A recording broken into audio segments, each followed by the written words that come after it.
Hello everyone. Easy physics by NK channel पर आप सबका बहुत बहुत स्वागत है। आज का जो अपना टॉपिक है वो है विद्युत विभव से विद्युत क्षेत्र ज्ञात करना। इस टॉपिक को एक दूसरे नाम से भी जाना जाता है विद्युत क्षेत्र एवं विद्युत विभव में संबंध। आपने इससे पहले एक टॉपिक पढ़ा था, उसमें आपने इसका जस्ट अपोजिट पढ़ा है कि विद्युत क्षेत्र आपको दिया हुआ था और उससे आपने विद्युत विभव निकालने का एक फॉर्मूला पढ़ा था। तो जनरली उसको भी इन दोनों के बीच का संबंध कहा जाता है और आज का जो डेरिवेशन है उसको भी विभव तथा विद्युत क्षेत्र के बीच का संबंध कहा जाता है। पर जब बोर्ड परीक्षा में अगर रिलेशन का क्वेश्चन आए तो आपको आज जो अपन डेरिवेशन करने वाले हैं वही आपको लिखना है। क्लियर है? आपने पिछले टॉपिक में पढ़ा था कि विद्युत क्षेत्र यदि आपको दिया हुआ है तो उससे आप विभव किस तरीके से ज्ञात करते हैं। तो उसका एक रिलेशन आया था V this is equals to E vector dot DL vector का समाकलन, और इसे कहा जाता है विद्युत क्षेत्र का रेखीय समाकलन। क्लियर है? और ये इसकी नेगेटिव वैल्यू आती है। ये रिलेशन अपन ने इससे पहले पढ़ा है। आज का जो अपना टॉपिक है उसमें अपन विभव से विद्युत क्षेत्र निकालना सीखेंगे। तो आज की इस टॉपिक में जाने से पहले अपन कुछ बातें हैं उनको समझते हैं। मान लीजिए मेरे पास यहाँ पे कोई एक इलेक्ट्रिक फील्ड दे रखा है ई वेक्टर, इसकी डायरेक्शन है वो आपके ऊपर की तरफ है, कागज के ऊपर की तरफ है, और ये समान विद्युत क्षेत्र है। यानी आप ये कह सकते हैं कि यहाँ पे बहुत सारी यहाँ पे विद्युत बल रेखाएं बना सकते हैं एक दूसरे के समांतर और बराबर दूरी पर मैं यहाँ पे केवल एक ही बल रेखा बनाऊंगा। ये समान विद्युत क्षेत्र है। ठीक है सर, ये विद्युत बल रेखा है, इसका नीचे वाला सिरा पॉजिटिव की तरफ है और ऊपर वाला सिरा नेगेटिव की तरफ है। ये आप विद्युत बल रेखाओं की प्रॉपर्टी में पढ़ चुके हैं। और इससे ठीक पिछले वाले वीडियो में आपने जब समविभव पृष्ठ पढ़ा था तब आपने कहा था कि समान विद्युत क्षेत्र के यदि कोई लंबवत इस तरीके से तल रखा जाएगा, इस प्रकार का कोई तल रखा जाएगा तो वो आपका समविभव पृष्ठ होगा। तो मैं इसके यहाँ पर एक समविभव पृष्ठ ले लेता हूँ। क्लियर है? इस पृष्ठ को कह देता हूँ मैं S1 और इसके ऊपर विभव की जो वैल्यू है उसको कह देता हूँ मैं V। और ये जो इसके बीच का यहाँ का पॉइंट है, इस पॉइंट को मैं यहाँ पे कह देता हूँ भैया A है। ठीक है, आप जानते हैं कि इस समान विद्युत क्षेत्र के अंदर बहुत सारे समविभव पृष्ठ हैं। आप ऐसे दूसरी बार लंबवत रख देंगे तो दूसरा पृष्ठ हो जाएगा, तीसरा हो जाएगा, इस प्रकार से आगे की तरफ चलता जाएगा। लेकिन ये विद्युत बल रेखा है वो धनावेश से निकल करके आगे की तरफ जा रही है, तो आप जानते हैं कि धनावेश की तरफ का विभव ज्यादा होगा। तो S1 पृष्ठ है उसका विभव V है। अगर मैं यहाँ पर एक कोई दूसरा पृष्ठ और बना लूँ, ध्यान देना, यहाँ पे अगर मैं कोई समविभव पृष्ठ दूसरा और ले लेता हूँ और इस समविभव पृष्ठ को मैं नाम डाल देता हूँ S2, तो आप मुझे ये बताएं कि S2 का जो विभव है वो S1 की अपेक्षा क्या है, कम है कि ज्यादा है। सिंपल समविभव पृष्ठ के और विद्युत क्षेत्र के फंडामेंटल यूज करने हैं। तो आप कहेंगे कि सर ये तो विद्युत क्षेत्र की दिशा में है और विद्युत क्षेत्र की दिशा में जाने पर विभव का मान कम हो जाता है। तो यहाँ पे आपके पास विभव, ये नीचे वाला विभव V है, इसमें से कुछ विभव कम हो जाएगा तो इसका विभव है वो V माइनस dV हो जाता है। मेरी बात बहुत क्लियर है? ठीक है, इसके बाद में यहाँ पे अपन एक कोई पॉइंट चार्ज लेते हैं Q0, एक छोटा सा आवेश लेते हैं Q0।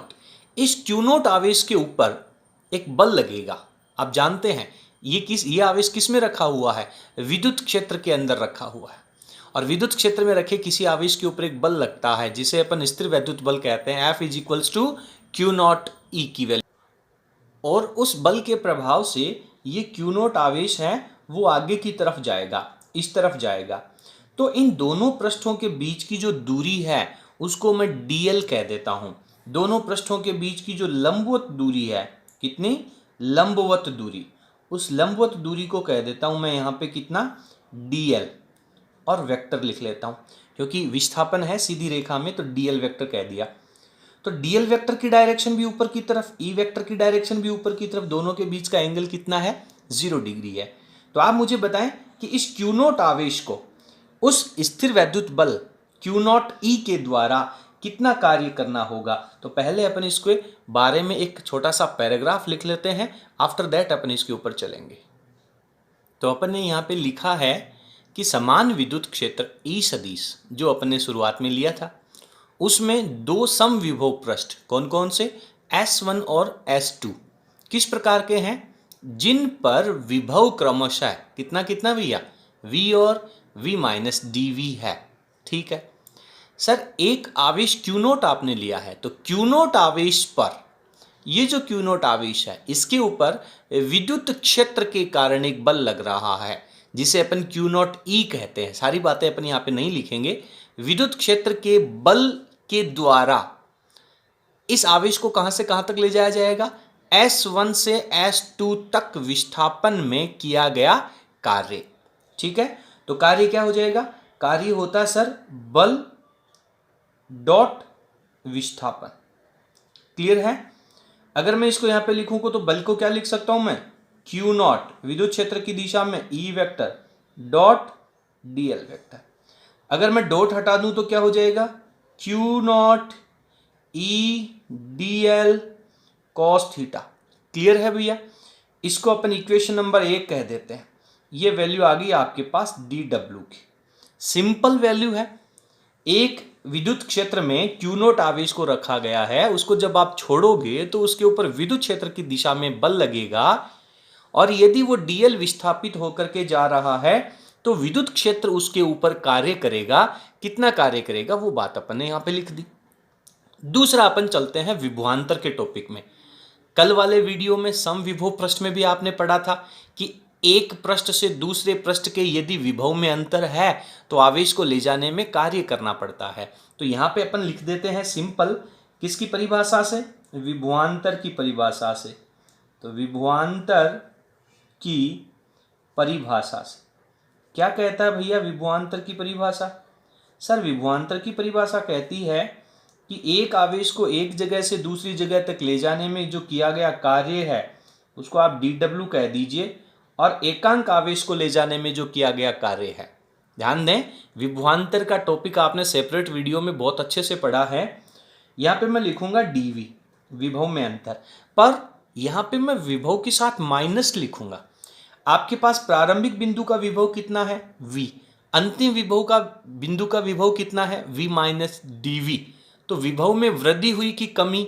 कमी हुई, इसलिए आप विभव के अंतर को क्या लिखेंगे? माइनस dv लिखेंगे। ये बात अति महत्वपूर्ण है यहां पर। ठीक है, यहां से आप dw के वैल्यू निकाल लीजिए।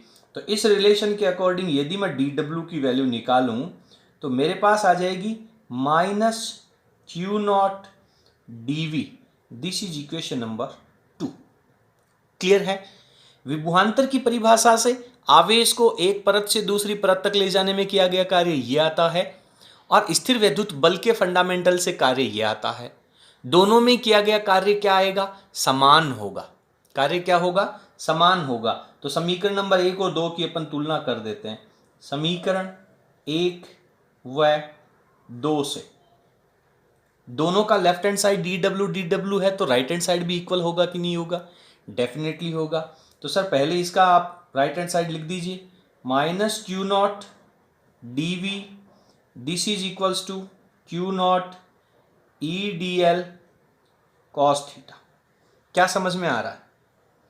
कुछ तो बताओ, कुछ कट रहा है क्या यहाँ पे? सर Q नोट कट रहा है। इस Q नोट को दोनों तरफ से आप काट दीजिए। जैसे आप Q नोट को यहाँ से काटेंगे तो आपके पास रिजल्ट थोड़ा सा और सॉल्व हो जाता है। क्या हो जाता है? Minus dv this is equals to E dl cos theta. Okay, अब मेरी बात को बहुत ध्यान से सुनना। यहां पर ये इसका सबसे टर्निंग पॉइंट आता है। ये cos थीटा क्या है? cos थीटा है सर E और dl के बीच का एंगल।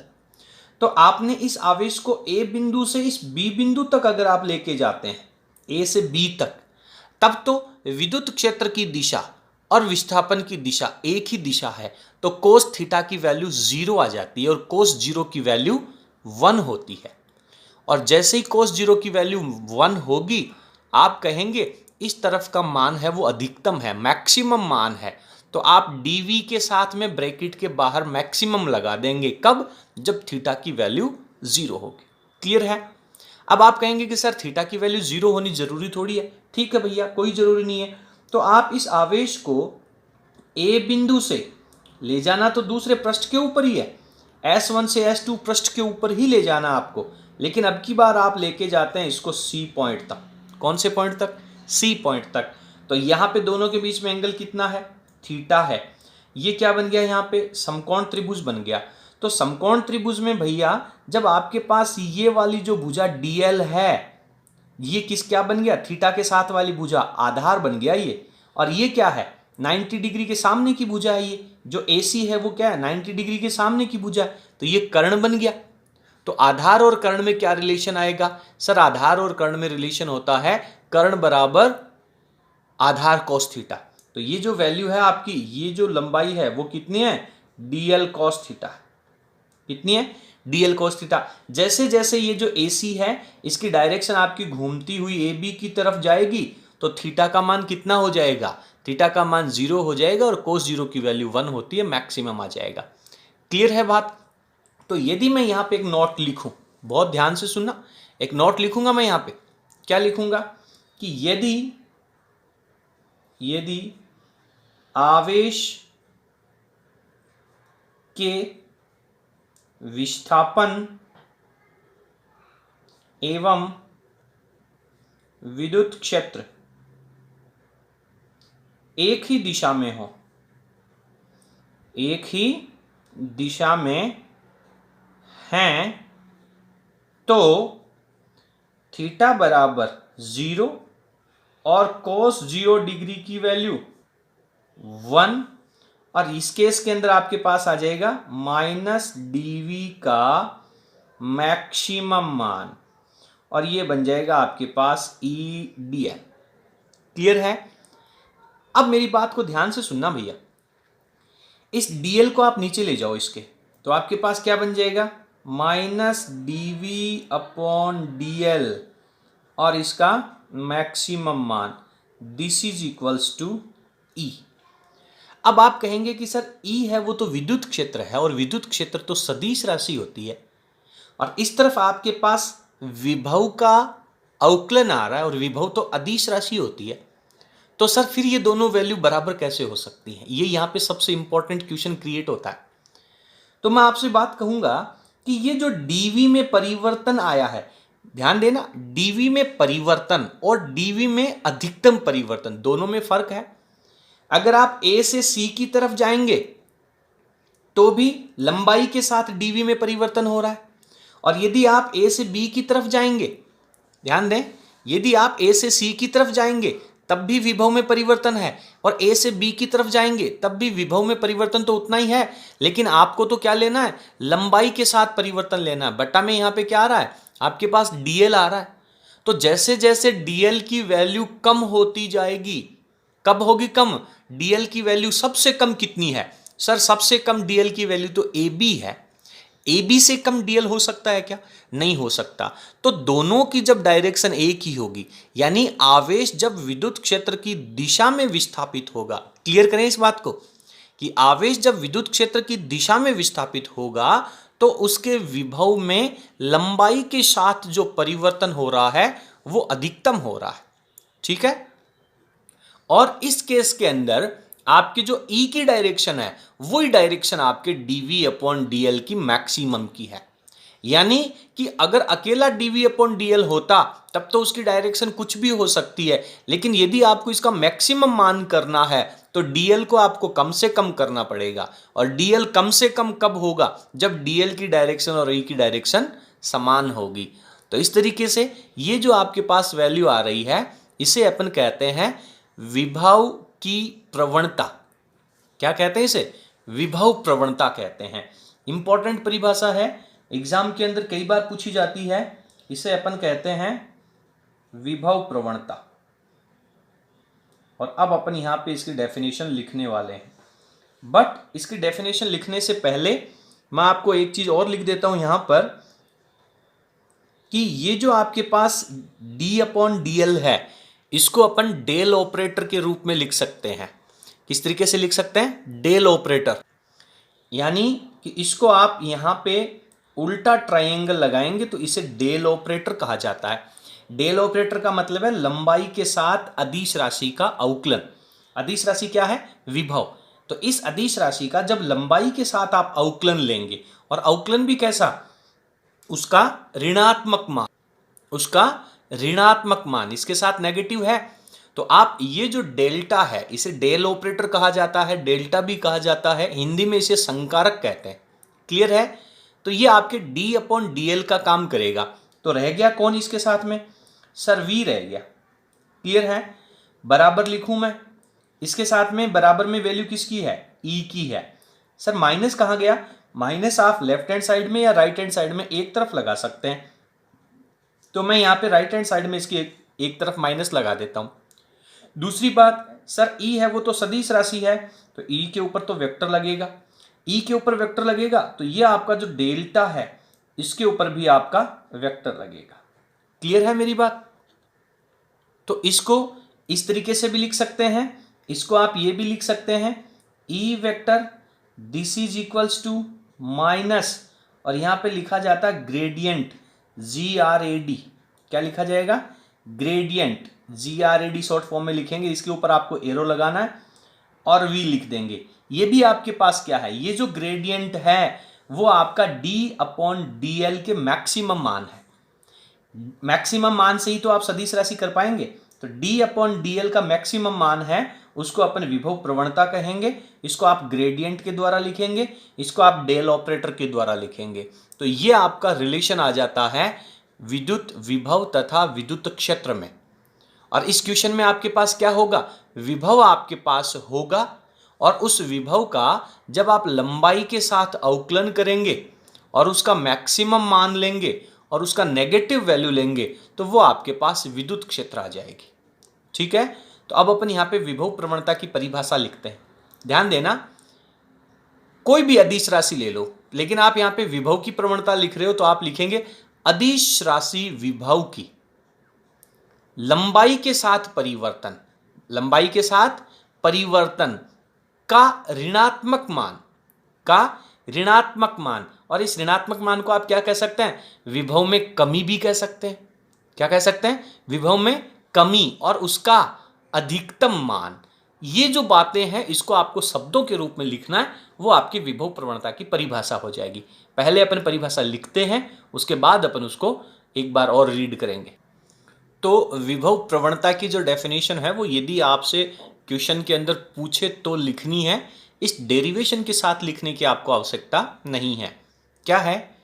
दूरी के साथ, बटा में DL है, दूरी के साथ विभव के मान में अधिकतम कमी, अधिकतम कमी विभव प्रवणता कहलाती है। अब अपन वापस ऊपर चलते हैं।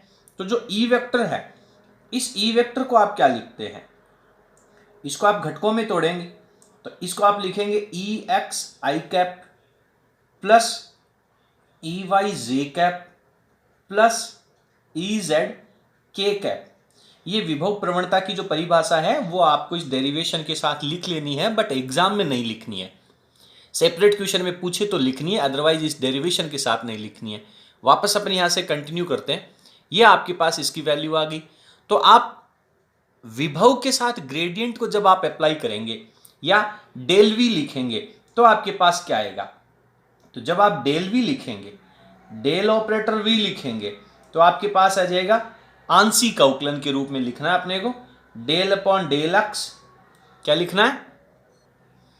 Del upon del x i cap, इसके बाद में del upon del y j cap, del upon del z k cap. ये तो किसकी वैल्यू आ गई? सिर्फ डेल्टा की वैल्यू आ गई। आप चाहें तो इन सब के साथ में वी लिख सकते हैं, और आप चाहें तो इन सब के बाहर ब्रैकेट लगा करके यहां भी लिख दीजिए। तो ये आपके पास इस डेल वी की वैल्यू आ गई। लेकिन सर रिलेशन में तो नेगेटिव का निशान है, तो जब आप पर्टिकुलर दोनों की तुलना करना चाहेंगे, जब आप EX की तुलना करना चाहेंगे, बराबर लिखना है, तब आप लिखेंगे minus del V upon del X. दोनों तरफ आई रिमूव हो गया। EY की वैल्यू लिखनी है तो आप लिखेंगे del V upon del Y, और EZ की वैल्यू लिखनी है तो आप लिखेंगे del V upon del Z. सबके साथ क्या लगेगा? माइनस का निशान लगेगा। क्लियर है? ये आपके पास वैल्यू आ जाती है। अगर आप इनको आंशिक अवकलन के रूप में तोड़ करके लिखना है, अलग अलग घटकों के रूप में लिखना है, एक साथ कंबाइंड लिखना है, यहां तक आप इस डेरिवेशन में जाएंगे, 2 नंबर का क्वेश्चन आपका कंप्लीट हो जाएगा। जितना इंपॉर्टेंट ये डेरिवेशन है उससे कहीं ज़्यादा इंपॉर्टेंट इसके न्यूमेरिकल्स हैं।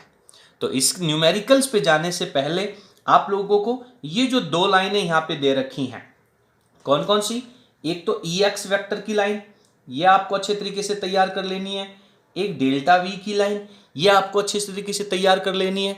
और दोनों को जब आप एक दूसरे के साथ अलग अलग घटकों में आई घटक, जे घटक और के घटक के रूप में तुलना करेंगे, दैट टाइम आपको ये माइनस का जो निशान है वो भी इन सब के साथ में अलग अलग आपको अप्लाई करना है।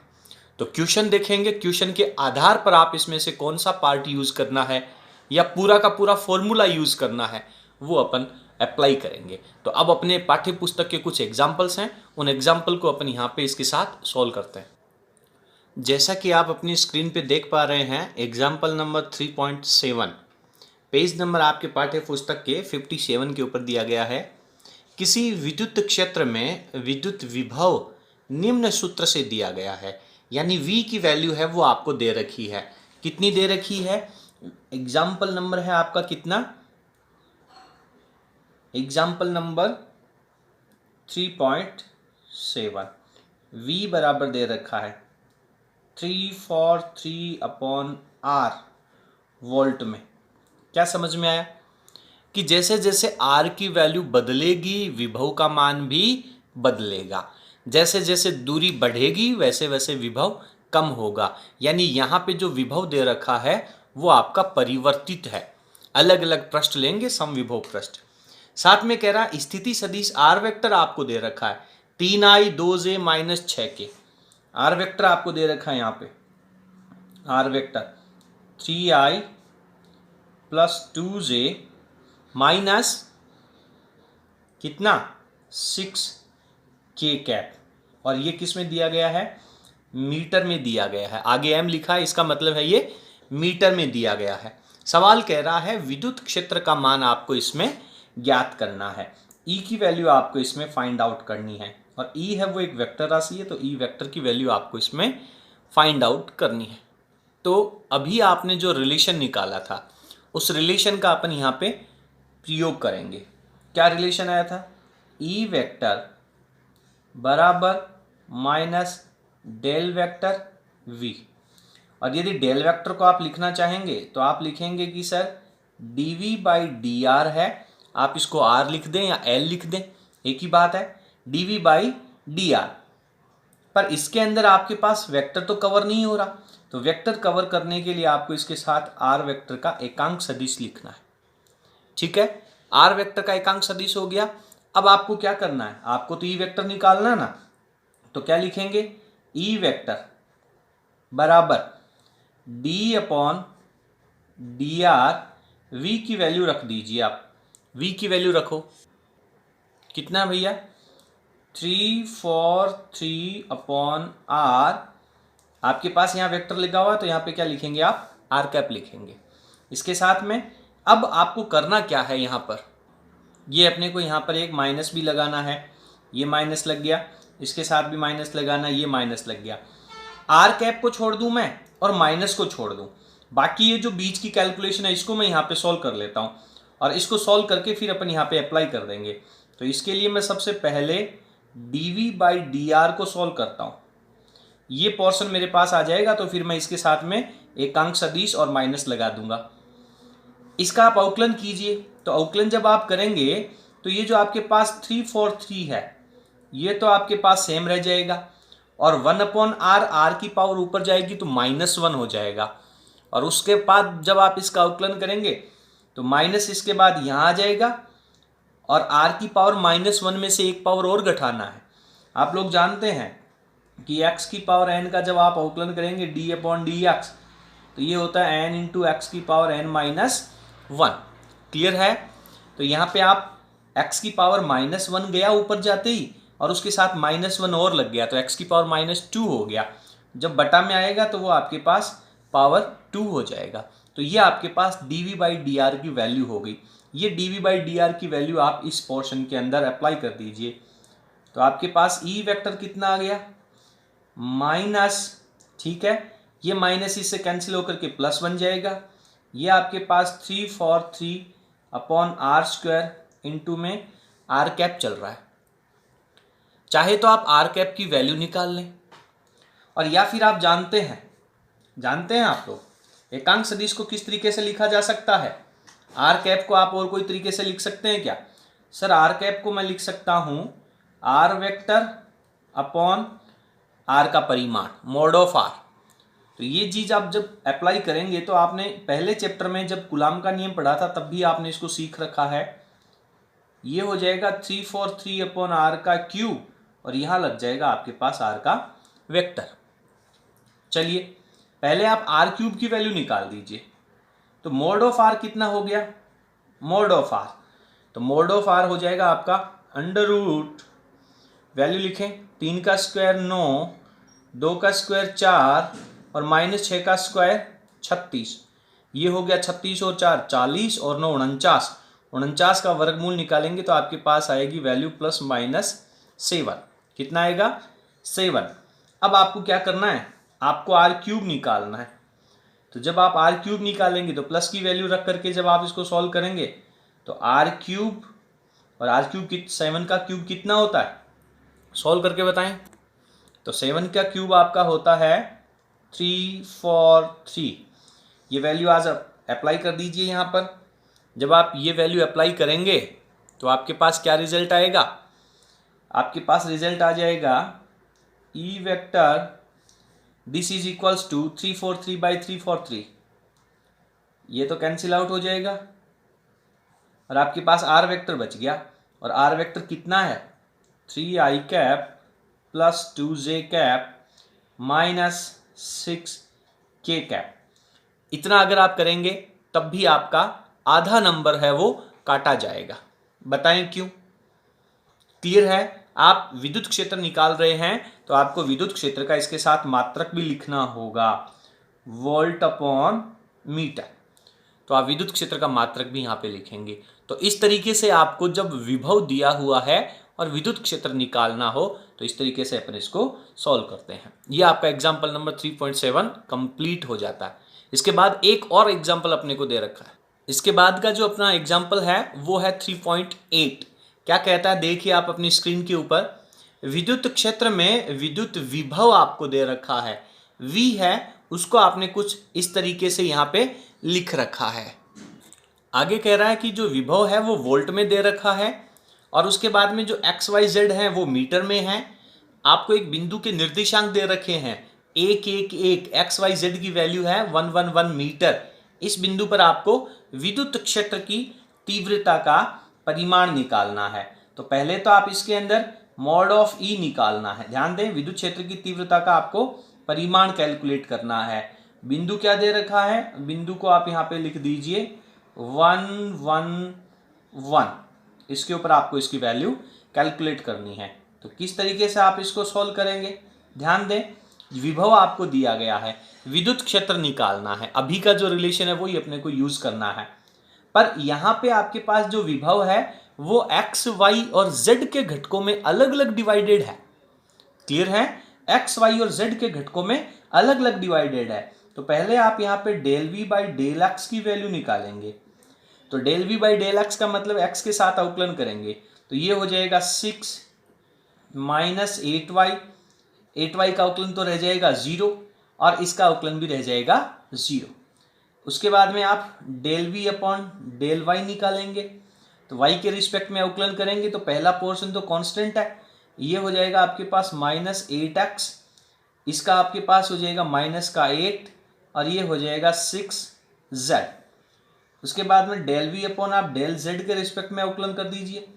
तो इन दोनों का आपके पास अवकलन 0 हो जाएगा, इसका भी अवकलन 0 हो जाएगा और लास्ट वाले का अवकलन बचेगा आपके पास 6y। अब आप इसको ई वेक्टर के फॉर्मेट में लिख लीजिए। तो ई वेक्टर का फॉर्मेट क्या कहता है? आप लिखते हैं -del v/del x i cap -del v/del y j cap -del v/del z k cap. Sir minus क्यों लगाया? अगर बाहर लेकर के लिखेंगे तो ब्रैकेट के बाहर एक जगह लगा दो, अदरवाइज आपको सबके साथ लिखना ही है। क्लियर है? ठीक है भैया, वैल्यू लगा दें। पर आपके साथ में आपको क्या कह रहा है? पॉइंट कोऑर्डिनेट दे रखा है, XYZ की वैल्यू कितनी कितनी लेनी है? 1 1 1 लेनी है। तो आपके पास यहाँ पे x की वैल्यू जब del V upon del X रखेंगे तो यहाँ पे आपके पास 1 रखना है, तो 6 माइनस 8 हो जाएगा, तो आपके पास ये हो जाएगा -2i कैप। -2i कैप हो गया ना, और ये वाला बाहर वाला माइनस इसको क्या बना देगा, प्लस बना देगा। फिर ये माइनस लगा दीजिए, ठीक है। y के रिस्पेक्ट में जो उकलन है उसमें आप 1 1 रखेंगे, तो -8 और -8, माइनस का 16 प्लस का 6 माइनस का 10 बच गया, ये आपके पास 10j कैप हो जाएगा। उसके बाद में आपको माइनस लिखना है, और यहाँ पे आप जब 1 लिखेंगे तो आपके पास माइनस की 6k कैप की वैल्यू आ जाएगी। तो ये आपके पास ई वेक्टर आ गया यहाँ पर। क्लियर है? आपने यहाँ पे क्या लगा दिया, बिंदु 1 1 1 पर विद्युत क्षेत्र, ठीक है। तो ये वैल्यू आपने यहाँ पे इसके साथ अप्लाई कर दी।